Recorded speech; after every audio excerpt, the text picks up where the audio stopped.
अस्सलामुअलैकुम students, I do hope you are doing well. तो आज का जो हमारा टॉपिक है फाइलम मोलस्का। इससे प्रीवियस टॉपिक में हमने phylum annelida, phylum platyhelminthes, nematoda, cnidaria, porifera, kingdom animalia के इंट्रोडक्शन, इन सारे टॉपिक्स को कवर किया था। अगर आप अभी देख रहे हो, फर्स्ट टाइम देख रहे हो और आप वो टॉपिक्स को देखना चाहते हो तो डिस्क्रिप्शन बॉक्स में उन सारी वीडियोस के लिंक मौजूद है। आई बटन में पूरी प्लेलिस्ट का लिंक मौजूद है, आप वहाँ से देख सकते हो।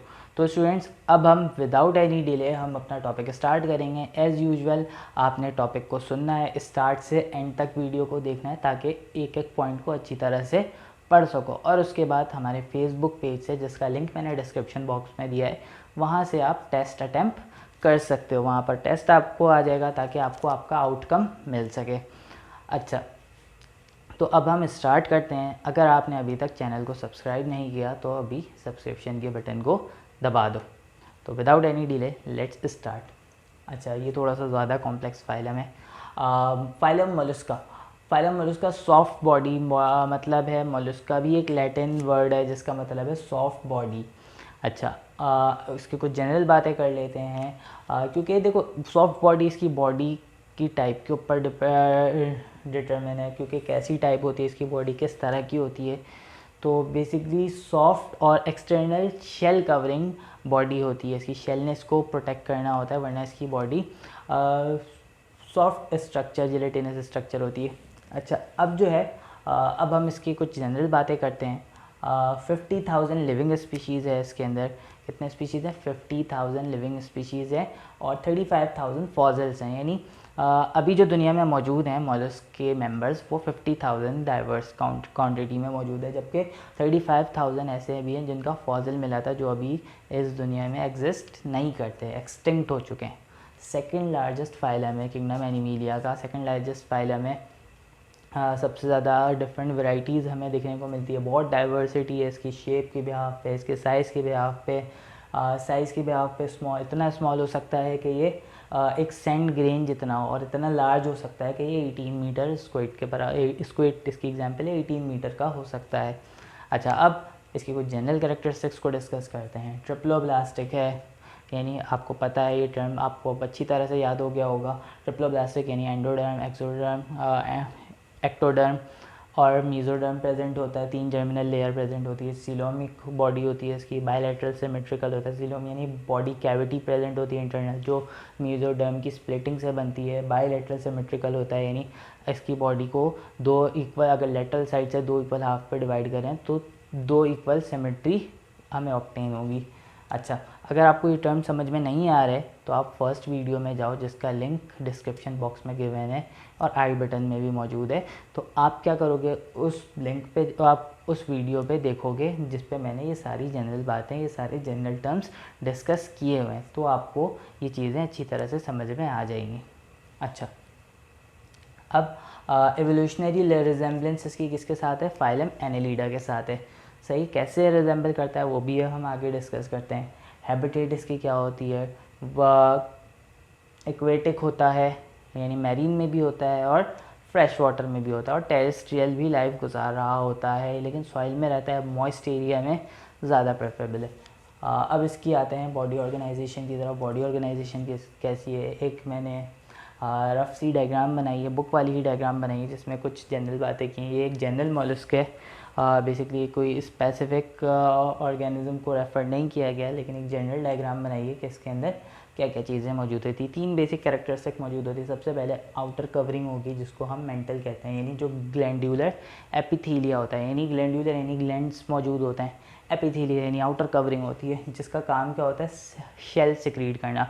अच्छा, सारे मॉलस्क में शेल नहीं होता, कुछ मॉलस्क ऐसे भी हैं जो विदाउट शेल होते हैं, लेकिन बहुत सारे ऐसे हैं जिनमें शेल मौजूद होता है। वो शेल की सिक्रीशन कौन करता है? मेंटल करता है। कैल्शियम कार्बोनेट का वो शेल बना होता है। सही है बच्चों। इसकी बॉडी डिवाइडेड होती है। हेड में हेड मौजूद होता है, जो कि सेंस के लिए यूज़ कर रहा होता है। मस्कुलर फूट होते हैं और डॉर्सल विसरल मास होता है, यानी बॉडी के डॉर्सल साइड पे विसरल मास, यानी मास से मुराद यहाँ पे ऑर्गन सिस्टम है। तो विसरल मास का मतलब है डॉर्सल साइड, विसरल मास का मतलब है वो बॉडी वो मास यानी वो ऑर्गन जो बॉडी कैविटी पे प्रेजेंट हो। डॉर्सल विसरल मास, बॉडी की डॉर्सल साइड पे जो बॉडी कैविटी पे जो ऑर्गन प्रेजेंट होते हैं वो कहलाते हैं डॉर्सल विसरल मास, जिसमें बॉडी ऑर्गन्स प्रेजेंट है। सही है।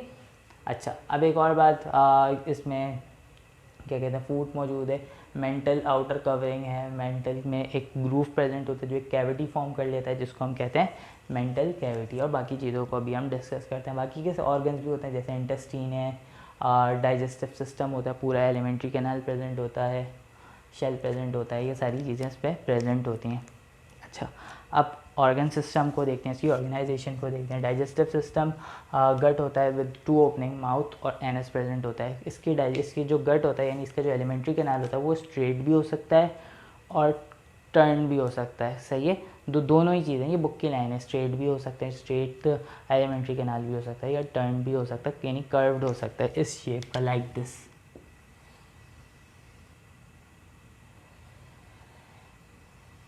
सही है, तो ये डाइजेस्टिव कैनाल हो सकता है। एक्सक्रीटरी सिस्टम इसका कैसा होता है?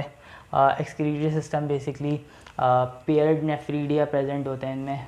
नेफ्रीडर के पेयर यानी कि जो इसका एक्सक्रीशन कर रहा होता है वो नेफ्रीडिया के पेयर मौजूद होते हैं यहाँ पे। सर्कुलेटरी सिस्टम क्या होता है? ओपन टाइप सर्कुलेटरी सिस्टम है। ओपन टाइप सर्कुलेटरी सिस्टम है यानी जैसे आपको बताया था कि ओपन टाइप सर्कुलेटरी सिस्टम में कोई ब्लड वेसल प्रेजेंट नहीं होता।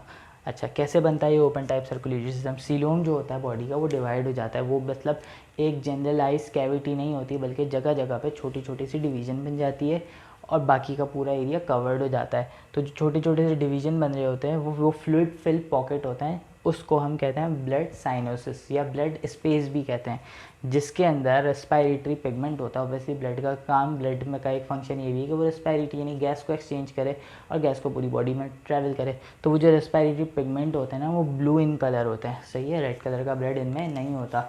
उन रेस्पिरेटरी पिगमेंट को हम कहते हैं हेमोसायनिन। सही है, क्या कहते हैं? हेमोसायनिन कहते हैं। अभी तक हमने बात की डाइजेस्टिव सिस्टम कैसे होगी, एलिमेंट्री कैनाल होगी, उसकी में स्ट्रेट भी हो सकता है, कर्व्ड भी हो सकता है। एक्सक्रीटरी सिस्टम में क्या होता है? पेयर्ड नेफ्रीडिया यानी 2 नेफ्रीडिया के पेयर प्रेजेंट होंगे, यानी एक स्पेशलाइज्ड ऑर्गन होता है जिसको नेफ्रीडिया कहते हैं। अभी हम एक्सक्रीटरी सिस्टम को डिटेल में डिस्कस नहीं कर रहे। अच्छा, अब इसके अलावा अब हम रेस्पिरेटरी सिस्टम में आते हैं। रेस्पिरेटरी सिस्टम में जो जो मेंटल कैविटी है वहाँ पे गिल्स प्रेजेंट होते हैं, क्योंकि ऑब्वियसली एक्वेटिक भी हैं तो वहाँ पे उनमें जो गैसेस एक्सचेंज होती है वो गिल्स की मदद से हो रही होती हैं। जो टेरेस्ट्रियल होते हैं उनमें मेंटल कैविटी जो है, मेंटल कैविटी है जो है वो रूडिमेंट्री लंग्स में डेवलप्ड हो जाती है। यानी बेसिकली अभी तक हमने जितने भी पढ़े थे उनमें क्या हो रहा था, उनमें जो गैसेस एक्सचेंज का प्रोसेस था वो सिंपल डिफ्यूजन से हो रहा था, लेकिन इनमें ऐसा नहीं होता। इनमें बाकायदा एक स्पेसिफिक ऑर्गन प्रेजेंट है। तो क्योंकि अभी स्टार्ट है तो इनमें क्या होता है, रूडिमेंट्री लंग्स प्रेजेंट होते हैं या तो गिल्स प्रेजेंट होते हैं। एक स्पेसिफिक ओपनिंग होती है जहाँ से चेंज हो रहा होता है। अच्छा, नर्वस सिस्टम कैसे होता है इसका? Nervous system 3 pair of interconnected ganglia present होते हैं। गैंग्लिया आपको पहले भी बताया था। गैंग्लिया में क्या होता है, जो नर्व्स होते हैं उनका जो वहाँ पे एक जगह कन्वर्ज हो रहे होते हैं वहाँ पे एक बल्बुलर लाइक मास बन जाता है जिसको हम गैंग्लिया कह रहे होते हैं। सही है, तो गैंग्लिया प्रेजेंट होता है, 3 पेयर मौजूद होते हैं। हेड में होता है, फुट में होता है और बॉडी रीजन में होता है सेंस के लिए, for the purpose of sense and for making coordination in between all these organ system. सही है, तो इसका काम ये होता है। अब क्योंकि एनिमल है इसमें कोई इतनी ज़्यादा सेंसेशन नहीं होती, कोई फीलिंग, कोई इमोशन नहीं होती, तो नर्वस सिस्टम का काम सिर्फ कोऑर्डिनेट करना और सेंस करवाना कि कहाँ से फूड मिल रहा है। सही है। लोकोमोटरी और सिस्टम कैसा होता है, क्योंकि हमने पढ़ा सीलोमिक फ्लूइड में यानी यहाँ पे जो कि फ्लूइड प्रेजेंट है मेंटल कैविटी में जो फ्लूइड प्रेजेंट है वो इनको सपोर्ट भी देता है, जिसको हम कह सकते हैं हाइड्रोस्टैटिक स्केलेटन है ये। सही है, तो हाइड्रोस्टैटिक स्केलेटन होता है। एनलिडम में भी हमने पढ़ा था हाइड्रोस्टैटिक स्केलेटन होता है, यहाँ पर भी हाइड्रोस्टैटिक स्केलेटन है। अभी तक कोई स्केलेटन सिस्टम में ऑर्गेनिज्म में डेवलपमेंट नहीं आई अभी तक हमने जितने फाइलम पढ़े। फूट प्रेजेंट होता है, जैसे हमने पढ़ा यहाँ पे मस्कुलर फूट प्रेजेंट होता है for the purpose of locomotion. लेकिन एक और बात मैं आपको बता दूँ, जो शेल होता है ना इनका, वो बेसिकली क्या कर रहा होता है, वो इनकी मोशन को, इनकी लोकोमोशन को और ज़्यादा स्लो कर देता है। सही है, तो वो एक तरह से एक बैरियर होता है इसकी लोकोमोशन। वैसे भी होते भी ये स्लो मूवर होते हैं, बहुत स्लो मूवमेंट होती है इनमें। इवन कुछ ऑर्गेनिजम्स तो ऐसे भी होते हैं जो सिसाइल होते हैं, अपनी जगह से मूव नहीं कर रहे होते हैं। सही है, रिप्रोडक्शन इनमें कैसी होती है, सेक्सेस जो होते हैं वो सेपरेट होते हैं, मेल बॉडी अलग होगी और फीमेल बॉडी भी अलग होती है। सही, फर्टिलाइजेशन वाटर के अंदर होती है, यानी एक्सटर्नल फर्टिलाइजेशन होगी और वाटर में होगी। ट्रोकोफोर लार्वा होता है। ट्रोकोफोर लार्वा याद करो कहाँ पढ़ा था हमने, एनिलिडा में पढ़ा था, पॉलीकीट्स में पढ़ा था। एनिलिडा में ट्रोकोफोर लार्वा की मदद से डेवलपमेंट हो रही थी, इसमें भी ट्रोकोफोर लार्वा की मदद से डेवलपमेंट हो रही है, रिजेम्बलेंस आ गई। तो जो यहाँ पे बात करी थी एवोल्यूशनरी पॉइंट ऑफ व्यू से, इसकी रिजेम्बलेंस किसके साथ है, एनिलिडा के साथ है। तो trochophore larva basically, trochophore larva एक ट्रांसपेरेंट राउंड मास होता है जिसमें बहुत सारे सीलिया प्रेजेंट होते हैं, जिनको हम कह रहे होते हैं प्रोट्रॉक यानी सीलिया। तो बेसिकली ये सीलिया बेरिंग लार्वा होते हैं, तो हम इसको कह रहे होते हैं ट्रोकोफोर लार्वा। तो बच्चों अभी तक हमने इसकी क्या क्या चीज़ें डिस्कस की, जनरल बातें की, जनरल कैरेक्टरिस्टिक्स को डिस्कस किया, इसकी बॉडी को पढ़ लिया, इसके इंटरनल ऑर्गेनाइजेशन को पढ़ लिया। अब हम जो पढ़ने वाले हैं इसकी क्लासिफिकेशन को, क्लासेस को पढ़ते हैं। और बेसिकली इसको 6 क्लासेस में डिवाइड किया गया है, लेकिन हम यहाँ पे जो 3 मेजर क्लासेस हैं उनको पढ़ेंगे। सही है, तो 3 जनरल क्लासेस हैं उनको पढ़ेंगे, उनके नाम क्या है, किस बिहाफ पे डिवाइड किया गया, और उसके साथ साथ उनकी कैरेक्टरिस्टिक्स क्या है, एग्जाम्पल क्या है। तो यहाँ तक आई डू होप यहाँ तक कोई कन्फ्यूजन आपको नहीं होगी। अब हम बढ़ते हैं आगे की तरफ। तो स्टूडेंट्स अब हम बढ़ते हैं इसकी क्लासिफिकेशन की तरफ। जैसे मैंने बताया 6 क्लासेस हैं हमारे पास, जिनमें क्या क्या नाम है, मोनोप्लेकोफोरा, एम्फिन्यूरिया, स्कैफोपोडा, गैस्ट्रोपोडा, बाइवेल्विया, सिफेलोपोडा।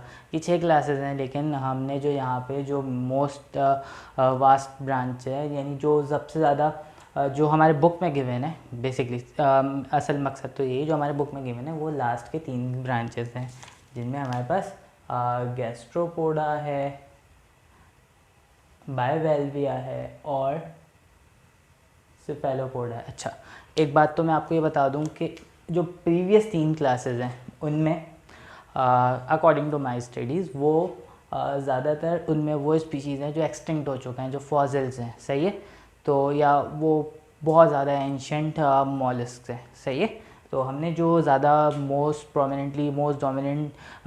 डोमिनेटिंग मॉलस्क है, जो ज़्यादातर प्रेजेंट होते हैं, जो कॉमन ऑब्जर्वेशन में देखने में आते हैं, जो ज़्यादातर होते हैं, वो इन 3 क्लासेस में इंक्लूडेड हैं। सही है, तो सबसे पहले स्टार्ट करते हैं गैस्ट्रोपोडा। गैस्ट्रो का मतलब है डाइजेस्टिव सिस्टम से रिप्रेजेंट कर रहा है, और पोडा यानी लेग्स को कहते हैं, यानी इसका मतलब है लेग्स एट विसरल मास। बेसिकली होता ये है कि इनमें जो लेग्स होते हैं वो अदर साइड्स पे होते हैं, विसरल मास वाली साइड्स पे होते हैं। अच्छा, अब यहाँ पे हमने कुछ चीज़ें पढ़नी है, फिर मैं ये बताता हूँ। गैस्ट्रोपोडा सबसे पहली बात, लार्जेस्ट क्लास ऑफ मॉलस्क, सबसे ज़्यादा बड़ी क्लास है, सबसे ज़्यादा स्पीशीज़ हैं इस पर, जिनमें वेल्क्स शामिल है, स्नेल है, स्लग्स है, ये सारे स्पीशीज़ है। अच्छा, कैरेक्टरिस्टिक्स क्या है इसकी, मैरीन होते हैं, मोस्टली मैरीन होते हैं, ज़्यादातर मैरीन होते हैं, सम कुछ फ्रेश वाटर भी होते हैं, और बहुत थोड़े से कुछ ऐसे भी होते हैं जो टेरेस्ट्रियल लाइफ गुजारते हैं। सही है। अच्छा, अब एक बात यहाँ पर लिखा है सेकेंडरी या सेकेंडरीली एसिमेट्रिकल। जैसे मैंने बताया था कि मॉलस्क जो है वो बायलैटरल सिमेट्रिकल है, लेकिन इनमें एसिमेट्री भी आ जाती है। सही है, यानी इसमें सिमेट्री में एक जगह चेंजेस आ जाती है। होता बेसिकली क्या है, यहाँ पे फूड जो होता है वो विसरल मास के करीब होता है, लेकिन इनमें ट्विस्टिंग हो जाती है सम टाइम। ट्विस्टिंग क्या होती है, जो फूड यूँ है, जो यानी जो आपका विसरल मास यूँ है, वो ट्विस्ट होके बिल्कुल अपोजिट साइड पे चला जाता है, यानी 180 डिग्री। 180 आपको पता है ना, यानी जो अगर फूड इस तरफ है तो वो इस तरह से दूसरी साइड पे बिल्कुल 180 पे ट्विस्ट हो जाता है, जिस प्रोसेस को हम कहते हैं टॉर्जन। सही है, इस टॉर्जन की वजह से इसकी जो सिमेट्री होती है, दैट इज़ बायलैटरल सिमेट्रिकल, वो डिस्टर्ब हो जाती है। वो बिल्कुल एक ऑब्वियसली अब एक चीज़ अपोजिट साइड पे चली गई है, तो उसको कट करना अब पॉसिबल नहीं होगा, इक्वल हाफ में कट करना पॉसिबल नहीं होगा। सही है, तो ये कहलाता है ट्रोजन, तो ये याद रखना। सही है, ये एक स्पेसिफिक कैरेक्टरिस्टिक है, ये बात MCQs में पूछी जा सकती है। वैसे अभी तक तो नहीं पूछी गई है, लेकिन याद रखना है क्योंकि ये आ सकता है। अच्छा, हमारे पास प्रोमिनेंट हेड होता है इसका और ब्रॉड फूट होता है, सही है। मस्कुलर फूड होता है, प्रोमिनेंट हेड होगा, फूड होंगे, टेंटिकल्स यहाँ पे रेप होंगे, सही है। अच्छा, एक्सटर्नल शेल होता है, स्पाइरली कॉइल्ड होगा, यानी एक जो शेल होती है ना उसकी कॉइलिंग लाइक दिस, इस तरह से उसकी कॉइलिंग हुई भी होती है। जो आपने अगर कभी स्नेल का शेल देखा हो तो वो किस तरह से कॉइल्ड हो रहा होता है। बेसिकली स्नेल में तो ये स्नेल जो होते हैं, जो आपने लाइक अगर आपने कभी आप लाइक अगर हम जो घर वगैरह जो बनवाते हैं उस पर जो बजरी जो हम नॉर्मली जो सीमेंटिंग पर्पस के लिए यूज़ कर रहे होते हैं उसमें अक्सर छोटे छोटे स्नेल्स मौजूद होते हैं, जो उसको अगर आपने देखा होगा तो उसके शेल कुछ इस तरह से होते हैं। एक लार्ज स्ट्रक्चर होती है और फिर उसमें इस तरह से लाइक दिस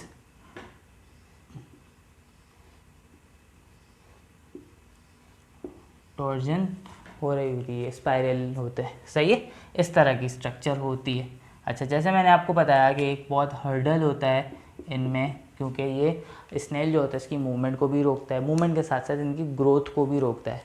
तो कुछ ऐसे स्नेल होते हैं जो कि टेम्परेली स्नेल के कुछ ऐसे मोलस्क होते हैं जो टेम्परेली उसको रिमूव कर देते हैं। रिमूव करने के बाद क्या करते हैं, वो उनमें ग्रोथ हो रही होती है।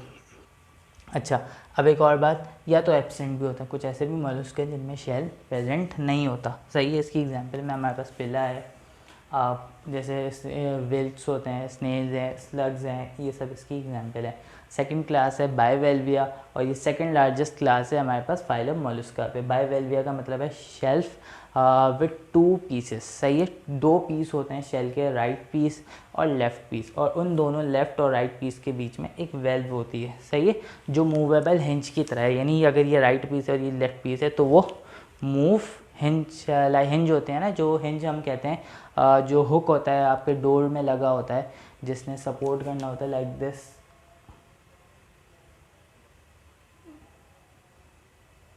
अगर आप अपने डोर की साइड पे देखो तो इस तरह की स्ट्रक्चर उस पे लगी हो, एक आपके दीवार पे लगी है, एक आपके डोर पे लगी है, जिससे आपका door outside to inside move कर रहा होता है। इसी तरह से जो वेल्व होता है वो हिंज लाइक होता है 2 शेल के दरमियान, तो शेल को मूवमेंट में हेल्प कर रहा होता है, सही है। अच्छा, कैरेक्टरिस्टिक क्या है, ये क्रीपिंग बोरोइंग की फॉर्म में होते हैं, मतलब रेंग रहे होते हैं या बरो गड्ढा बना रहे होते हैं।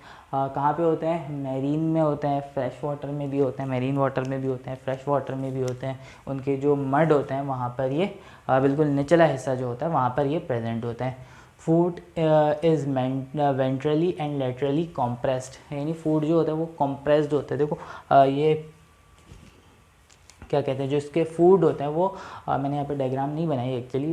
बेसिकली फूड जो होंगे वो वेंट्रली यानी सामने से और लेटरली साइडों से कॉम्प्रेस्ड होंगे, सही है, यानी एक ही एंगल पे वो निकल रहे होंगे। अगर आप इसकी डायग्राम बुक से चेक कर लो तो सही है। कॉमन एग्जांपल हमारे पास है माइटीलेस पर्ल ओयस्टर। अच्छा, एक और आप बात बताऊँ, ये इकोनॉमिकल बहुत ज़्यादा इंपॉर्टेंट होती है, ऐसी बहुत ज़्यादा इकोनॉमिकली इम्पॉर्टेंट स्नेल होते हैं। बेसिकली होता ये है, क्योंकि जैसे अगर मैं आपको बताऊं कि जैसे मैंने बताया स्नेल की आउटर कवरिंग क्या होती है, मेंटल को आउटर कवरिंग को हम मेंटल कह रहे होते हैं, और शेल सम टाइम होता है कि कोई फॉरेन पार्टिकल, अगर कोई फॉरेन पार्टिकल इसके आउटर कवरिंग और शेल के बीच में आ जाए तो बेसिकली होता ये है कि कैल्शियम कार्बोनेट यानी कुछ इनमें कुछ मटेरियल्स रिलीज़ होता है, कुछ ऐसे सब्सटेंस की सिक्रीशन होती है जो यूजुअली कैल्शियम कार्बोनेट होते हैं, जिससे जिसने क्या करना है उसके अराउंड उस पार्टिकल के, कोई पैरासाइट हो सकता है, कुछ भी हो सकता है, उसके अराउंड एक लेयर बना लेनी है,